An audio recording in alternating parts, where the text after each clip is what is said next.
Thanks for joining है friends, welcome to my channel. Friends, आज की वीडियो में आप झाइयों के लिए एक टोटका जान पाएंगे।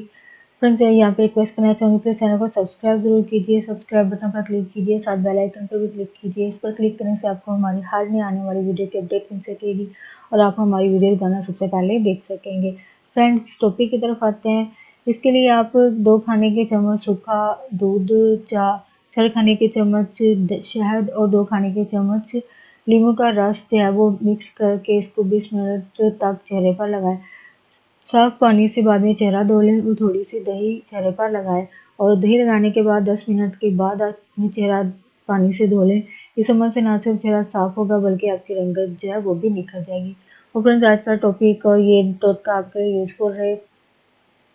प्लीज़ वीडियो को लाइक ज़रूर कीजिएगा, शेयर ज़रूर कीजिएगा फ्रेंड्स एंड फैमिली के साथ और प्लीज़ कमेंट ज़रूर कीजिएगा। अगर आपका कोई एक्सपीरियंस है झाइयों को साफ करने के लिए कोई टोटका यूज़ करती हैं तो प्लीज़ हमारे साथ अपने एक्सपीरियंस को ज़रूर शेयर कीजिएगा। Thanks for watching video.